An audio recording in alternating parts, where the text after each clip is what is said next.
Now we're going to look at partial derivatives, and again, partial derivatives has a scary sounding name, but it's actually not that bad. When you have a function of two variables or more, it could be two variables, three variables, whatever. But in this case, we're looking at examples of two variables. A partial derivative means, well, here's our function: f of x comma y is x squared plus 2xy. A partial derivative means you only want to know the derivative with respect to x. It means you want to know how the function changes when x changes, but y is frozen. And that frozen is the key word, because that means that y can be treated like a constant. So it's actually very easy to integrate this, to differentiate this, I'm sorry. The derivative of respect to x. Well, x squared, the derivative there is 2x. 2xy, the derivative is 2y. How'd that happen? Well, very simple. Because 2 and y are being... 2 is a constant, y is being treated like a constant. So it's just like a constant times x. So the answer, so that's my constant.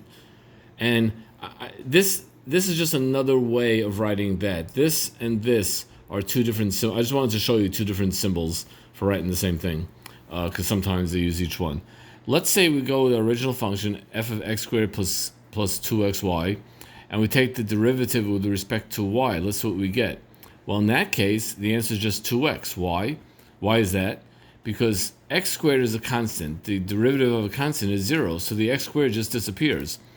2xy, well, the 2x is considered and treated like a constant, and so it's a constant times y, so the derivative is just that constant, which is 2x. So sometimes you write it f sub y of x comma y, you can write it del.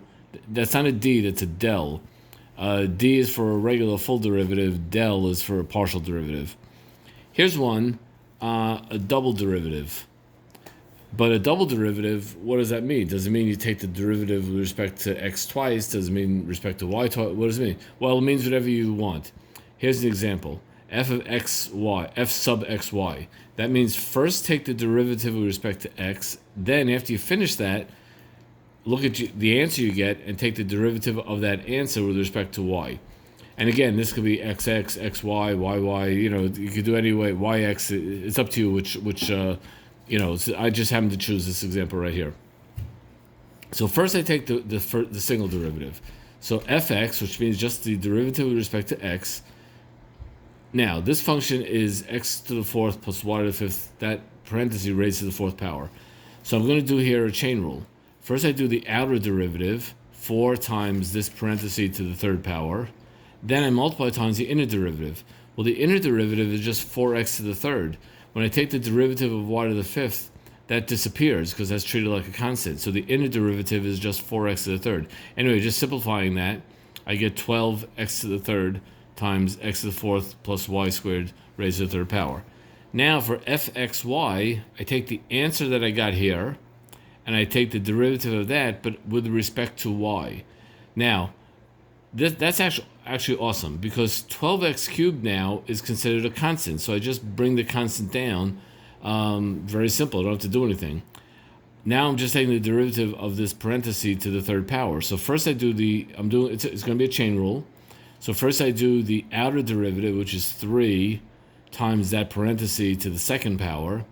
Then I multiply times the inner derivative. Well, the inner derivative is also going to be easier because that x to the fourth is going to disappear when I take the derivative with respect to y. And my whole inner derivative is just 5y to the fourth, which I write right here.